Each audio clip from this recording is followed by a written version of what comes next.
Hello, everyone. Welcome to the Specifically Devoid podcast. We will be right with you with our interview with Griff Garrison. But first, we wanted to let you know that July is the SummerFest here with Specifically Devoid. This is the first of 3 very special episodes, which will be capped off with the Devoid Wrestling Mid-Year Awards at the end of this month. Catch this episode. Next week will be a Magic Arena Championship match between myself and Micah. And then a week after will be the Devoid Wrestling Mid-Year Awards. So be on the lookout for all of those new episodes. Check us out on all the social medias. Me, from about a couple weeks ago, hit it. Devoid Wrestling Podcast, yeah, we're still getting started. Watching old shows and ragging on them. It's Big Mike and it's Derrick. Talking about freaking wrestling. We know how this whole thing goes. Sometimes we go to the shows. Get ready for the podcast, 'cause we're gonna get started now.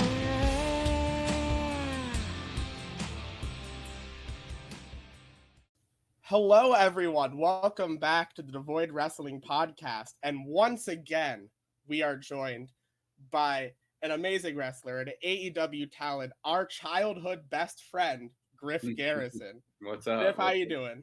Hey, man, I'm doing good, man. Just had a couple protein pancakes, so starting the day off right. Hell yeah. How's the life of Griff Garrison been since the last time we've had you on? Oh, man, it's been great. I can't complain at all, man. I mean, I'm just staying in the gym, getting bigger, trying to perfect my wrestling craft. So, I mean, I'm just trying to, get to the top, be world heavyweight champ, just like everybody else, right? Hey, yeah. Let's talk about wrestling for a second. Last time we had you on, Julia Hart was a recent member of the Varsity Blondes, and since then has left the Varsity Blondes to join the House of Black. So with that in mind, what do you think is next for the Varsity Blondes now that you're sort of back as a team by yourselves? Oh, man, that's a good question, because Brian's kind of going off the wall, so there's no telling what's going on with the Blondes. And recently on Elevation, he kicked me in the face by accident, obviously. But we were going to put away the Butcher and the Blade, and then all of a sudden, I just got a swift super kick right to the jaw. So, I think there's a little bit of tension there, some miscommunication, just because of Julia. She left us and is joining them. But, we'll get back on track. Still the goal's still the same, AEW tag titles. Does this miscommunication make you start thinking a little bit more about the singles endeavors too? You said recently, of course, you want to be world champion, top of the ranks. No, I would love to do a singles thing too at some point. That'd be great. I would love to wrestle guys like Hangman, Christopher Daniels, Takeshita. I think that's how you pronounce it. Correct me if I'm wrong, but yeah, guys like that, I'd love to get in the ring and mix it up with. Well, and I know that before you were at AEW, you were wrestling in Ring of Honor in sort of the Future of Honor matches. Now that Tony has bought up Ring of Honor, do you think we could see you head over there in the future as well? Oh, absolutely. Legit, it's Ring of Honor's his company now for sure. Because I'd love to wrestle like FTR for the tag titles. So like if me and Brian or even me and Marcus, if Marcus wanted to come join, and my old Ring of Honor tag team partner, who we wrestled the Briscoes for the tag titles at one point for. Actually, we just wrestled FTR in an independent show. So, everything's just kind of lining up, It could be Master Machine. It could be Varsity Blondes versus FTR for the ROH tag belts. I think that'd be great. Am I correct in saying you fought FTR twice in a single night that one time? It was well, not really twice. It was a match, but then it came to a draw, and then Mick Foley was their manager or whatever, came out with them, and he added 5 more minutes, and so we gave that South Carolina crowd, that hot South Carolina crowd, an extra 5 minutes. So it was a lot of fun. Hey, that's a lot of fun. You're on the road a lot now. Has that opened you up to doing more of these indie dates? Yeah, no, 100%. I love doing indie dates. I just think it allows me to go out there and just perfect my craft, work on some new stuff, in front of a crowd, see how a live crowd reacts to it. And if they do, if they like it, if they're for it, I'll just do it at AEW. And if they're against it, I'll just kind of trash it and be like, I can do something else, It's got to be nice to have that sort of added practice time, if you would, performing in front of that live crowd. Oh no, yeah, 100%. I love the indie scene. But like me, like I was never really like an indie darling before I got to AEW. So like now that I'm in AEW, I kind of have a little bit of a name going for myself. I like traveling onto the indies and stuff and meeting all these new people in different cities because they're like, oh, like we watch you, we love you, you're such a big fan of like you and the blondes and the vlog and stuff like that. So it's fun to get out there and meet different people from different cities because like when you're with AEW, you can't really have that intimate connection with them, like with the fans. Like you can't really do like a meet and greet type of thing. You can't really sell merch, that sort of thing. So being able to go out there and just meet people from all over, it's a really cool experience because it's much different than like a AEW or something. Oh yeah, absolutely. Is there anyone you've met, any wrestlers on the indie scene that you'd love to see pop over every once in a while to AEW? Oh man. See, if you wouldn't ask me that question, I could have told you. But now that you put me on the spot, let's see. Yeah, I'm gonna shout out some of my Firestar guys where I trained at in Greensboro, North Carolina. Mhm. Uh, they're literally, I think they're 18 years old. Jackson Drake, Malachi, and Malachi Jeffers. I think that's their names. Um, actually, it's Jackson Drake and Malachi. I don't know his last name. I think it's Jeffers. But anyway, two really talented young guys coming out of Greensboro, North Carolina. So if you ever want to watch some really good wrestling, some really good young guys, those are two guys to check out, man. I love, and they'll go far one day because I mean they started when they were 13. And I think they're 18 or 19 now, and they're really, really, really good. So I'm just curious for myself. Do you know where I could find those matches online to watch and I mean, see all what you they're gotta up do, I to? think all you would have to do is type in like FSPW, like Firestar Pro Wrestling, or if you want to just type in maybe Jackson Drake Wrestling or Malachi Jeffers Wrestling. I mean, some of the matches will pop up.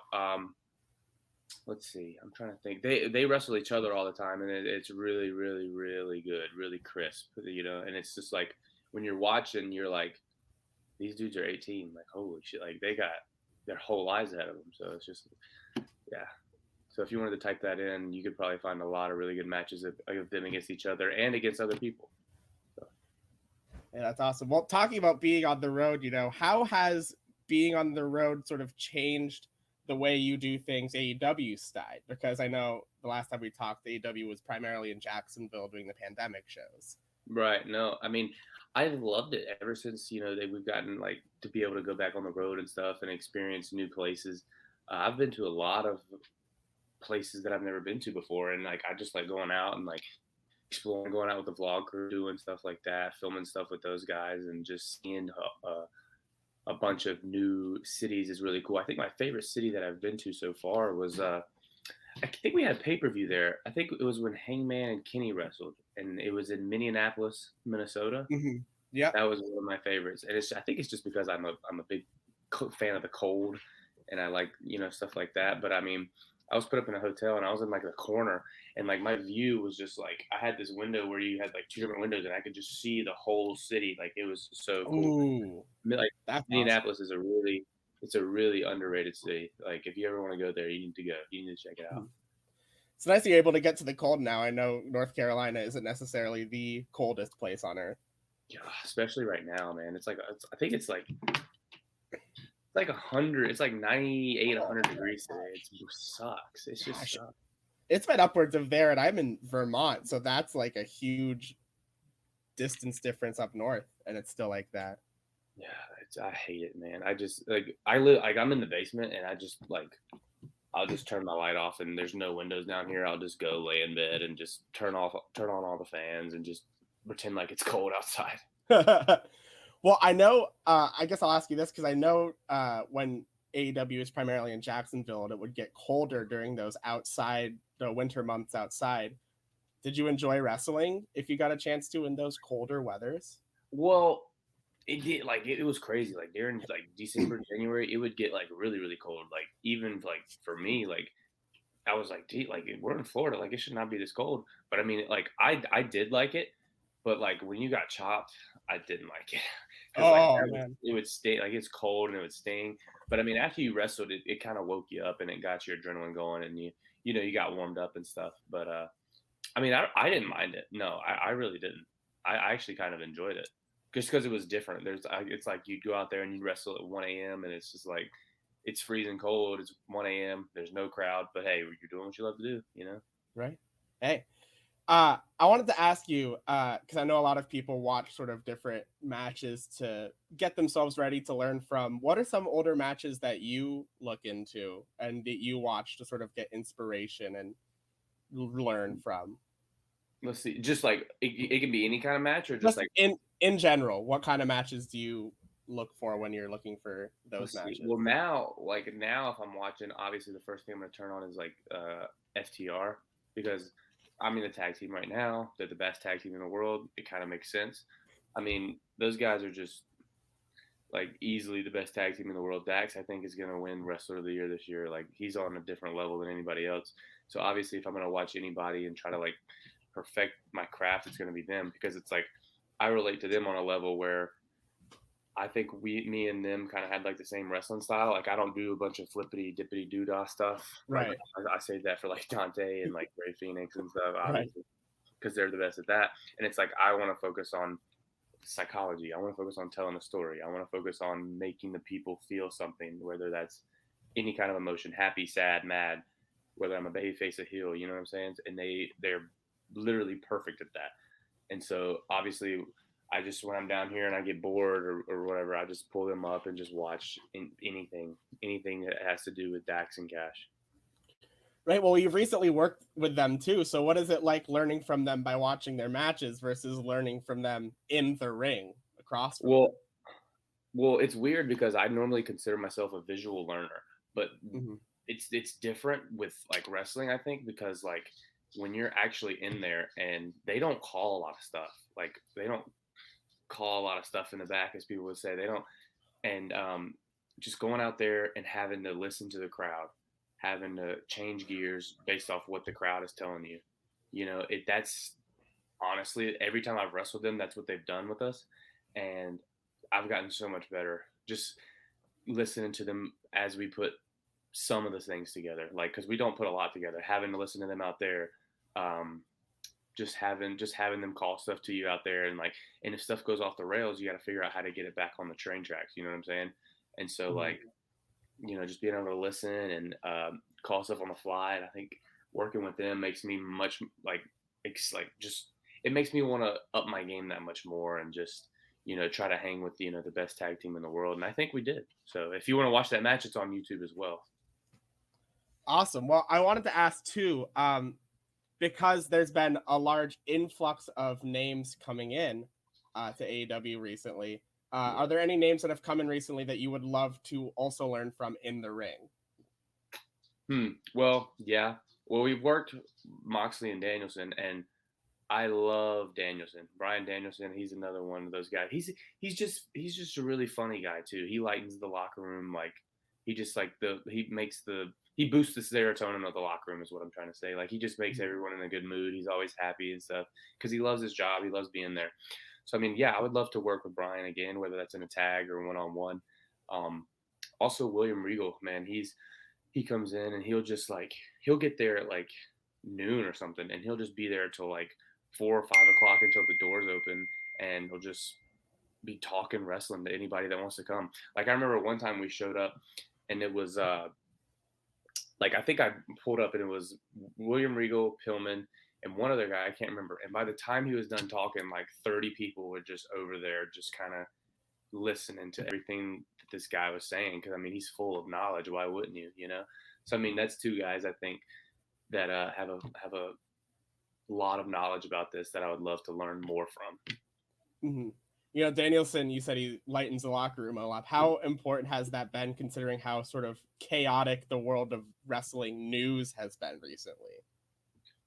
Oh man, in regards to what? Just in general, I know honestly, in the past several months, I've been trying to wrap my head around everything happening, ranging from injuries to some contract stuff to random backstage rumors that do or don't have any sense of truth to them.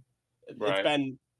It's been a lot the past couple months. Has it been nice having someone to just lighten the mood backstage? It really is. Yeah. I mean, everybody is always very happy there, but it's like guys like him and you know, like he's just great because he's always trying to like poke jokes. Like he's the one to like shoot wrestle guys and just have a good time, and we can just sit there and laugh and joke around and just have fun. You know, he just makes it fun.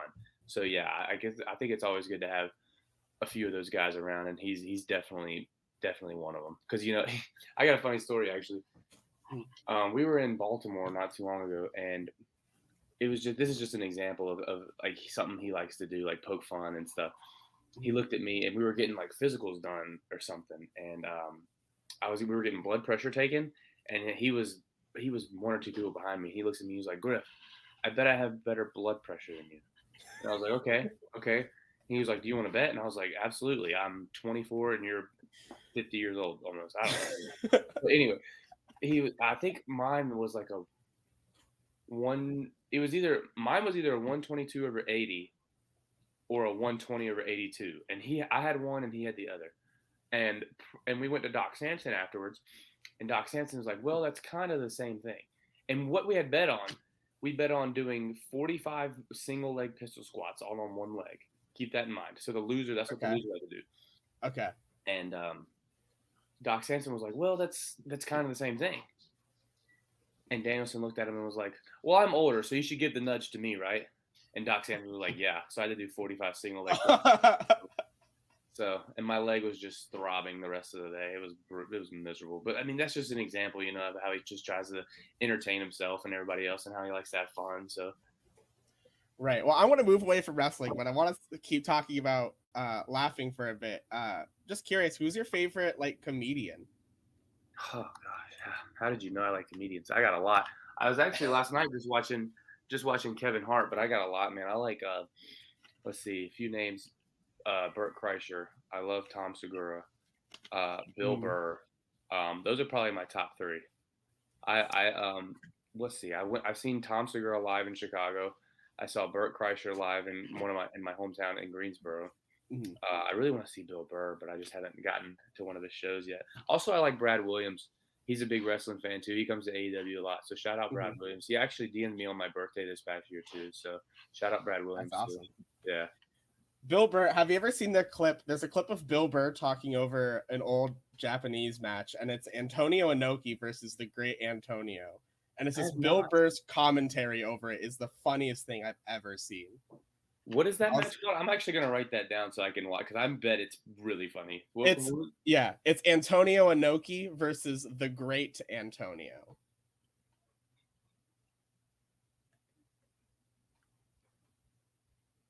All right.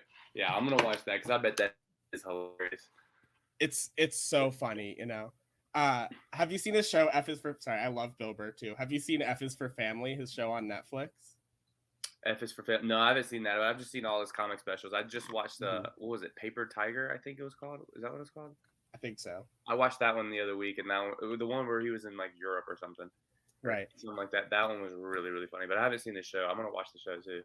Oh yeah, it's almost like a Family Guy animated, mature comedy type show. Yeah, I'm a big fan of like the Family Guys, the South Parks, the Rick and Mortys. So I'll check that out for sure. Oh yeah. Well, I'll ask because you said Rick and Morty. How would you? I know Warner owns Rick and Morty, I believe, right? Is there any? I think so. And in the past, Rick and Morty characters have been done as costumes on AEW's Halloween edition. Is that something you would also want to do in the future? I could see myself doing something like that. Yeah, that would be tight. Like I could. It's really man. I don't know what I would do, but yeah, I could definitely see myself like a Halloween, maybe like a Halloween show or something. Maybe getting some inspired Rick and Morty gear or something like that. I think that would be tight. I'll ask, while we're on the topic of TV, if I handed you the TV remote right now and I said, put on any TV show at all, what would you put on? That's tough. Oh, man. This is a boring answer, but I'd probably say ESPN just because I'm a big sports guy, but like at the same time, I watch a lot of Netflix. I do take ESPN back. I would say if you gave me the remote, I would put on Stranger Things for sure. That's been on like the top of my to watch list. Oh, I missed that last one. Sorry. Especially season 4. Season 4 is the best season. Season 4 is the best television that you'll ever see in your life. That and probably Ozark. Ozark and I'll keep Stranger both of Things those are in the two mind. best. Yeah, It's like I've really, had so really. many people telling me to watch it recently, and I think it's time for me to finally watch Stranger Things. Stranger Things, you would love Stranger Things, man. I mean, you just got to get into it. Like season 1 is okay, but like season 2, 3 are really, really good, and season 4 is the best television you'll ever watch. Well, I know Like my Dungeons and girlfriend. Dragons is a big. Oh, sorry. Go ahead. No, yeah, no, you're good. But my girlfriend hadn't seen Stranger Things, and she started watching season 4, and like it was season 4 was like 6 episodes, but like they got another half of it coming out like this weekend, and she was like, "You better not watch that without me." So she's already hooked. So. And that Well, was after she said that, "Oh, I'm never watching that crap. I don't want to watch that crap." Blah blah blah blah. right. And she just laid down here and watched it with me, and she was like, "You better not watch it without me now." So it's really, Yeah, and I know it has a big like D&D element to it, and I'm a huge D&D fan, so that's yeah, like they play. another Yeah, reason why it's at the top of my list. yeah. A lot of the characters play, especially in season 4. They do a lot of Dungeons and Dragons. So How do you play Dungeons and Dragons, or has it made you like curious to try it? I never have, no, but like the way they portray it in the show, I'm like, that seems kind of interesting. It's different. It's not something I would normally do, but it's like I'm curious, you know? Right, I yeah. like that, yeah. So Similarly to the TV question I asked you, if I handed you the aux cord right now, what music would you put on? man, I'm really into Jack Harlow right now. I'm a big fan of Jack Harlow. Drake's always a good choice. Let's see. I like Rihanna too. I'm a big fan of Rihanna. I like Shaking My Butt, and Rihanna, her songs, dude, it just comes out of me. You know, I'm just shaking my ass whenever Rihanna's on the radio. So Are there any of those songs that you listen to when you think I could use this as my entrance music? there is one song. If I was doing like a Healy dark character, like I don't know, cause like I feel like I had a dream one time where I was like a thug as a character. That was my character. I was a thug. Mhm. Like, I don't know why, but that's what my dream was. And Red Ops by 21 Savage would be my entrance music. So if you don't know that song, look it up. That would be my entrance music as Thug Griff. Write it down. Red Ops 21 Savage. I'll listen to that. Yeah. Right after this. Do you also like? I know you mentioned you said it in a dream. Like when you were a kid, did you ever come up with like your first wrestling character? Like, Yeah, like I wanted to be. It was weird, like, and I still kind of want to be this, like a Magic Mike kind of character, like to come out and just like a stripper, like dancer kind of. Like I feel like I could do it too because I actually can dance. Like I actually have rhythm. Like I'm not like just like, you know, like that big tall awkward like clunky dude. Like actually Right. I got some rhythm. So, but yeah, I think I could be like a stripper dancer. And it's weird that I thought of that as a kid, but I did. Well, I want to ask you another icebreaker type question that you would get at like a college orientation or something. If Okay. you were deserted on a desert island and you could bring 3 things with you, what 3 things would you bring? The first 3 things, you said 3 things, right? Yeah. That's tough. On this deserted island, am I surrounded by water? Yeah. Yeah, I'd say Okay. it's like a smaller deserted island surrounded by water. Okay, then if that's the case, then I'm probably bringing matches, a knife, and maybe some rope. Ooh, interesting. Yeah. Those are like a very, Yeah. I feel like a lot of the answers to those questions are like just people's 3 favorite things, but that's a really practical answer. I love that. Yeah, like I'm trying to survive. I'm not just trying to, like, I'm just, Right. I think I could get a lot done with those 3 things, and then I could probably find some stuff on the island too. I don't even think you'd be able to last on a deserted island before anyone found you with those 3 things. I don't know, man. I'm a little crazy. I'm like I could tap into like something mentally up here. I could make it. Like as long as I had water, I could make it. I don't know. Would you ever consider going on Survivor then? Would you ever consider going on Survivor? I would. Yeah, I would like to go on that show. That or like Naked and Afraid would be hilarious too. That'd Oh be my funny. gosh, I love those kinds of shows. It's fun to see how people try to survive. You know, Yeah, everyone's a little different. They do some crazy stuff, man. Mhm. Oh, man. Gosh. Well, I'll bring it a little bit back to wrestling a bit. You know, there has been a lot of people coming in. I'm curious how available Tony Khan is to just talk to if you ever wanted to have a conversation with the guy. Oh no, Tony's great, man. Like he'll just like he does in a lot of meetings and stuff, but like whenever you catch him out and about and he's just walking, he'll Mhm. sit and talk to everybody for however long, and he's the nicest guy. Like he'll like go up to somebody, start talking, somebody else will come up to him and start talking, and then he'll walk away, and then he'll just say, even if it's just a hey, like he just says, hey, what's up, guys, what's up, like what's up. He just says hey to everybody, and he just talks to everybody. So I mean, granted, he is in a lot of meetings and stuff like that, so he's a very very busy guy. But no, like he's super cool. He's super chill. He'll talk to any and everybody. So Have you learned a lot of like sort of production or more behind the scenes things from those conversations with Tony or anyone else backstage? like I said, I'm kind of a visual learner, and so like when I'm in like that, I just kind of see like and how he talks and interacts with the production and stuff like that. So I think I've learned more that way than actually having conversations with him.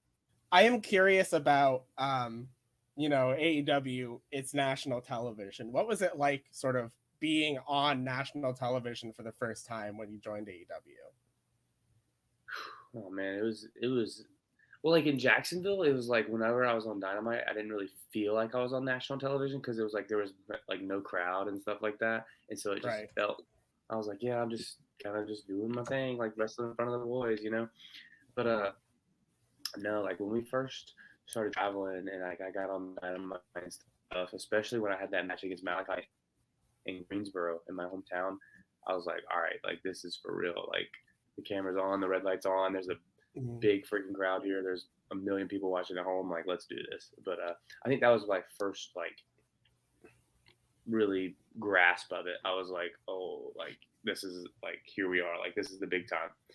So no, it's fun. But, like I love like it's weird because I tell people I'm like I get more nervous. So like a small indie show, like I would get more nervous as opposed to wrestling on national TV. And don't ask me why, because I don't know the answer.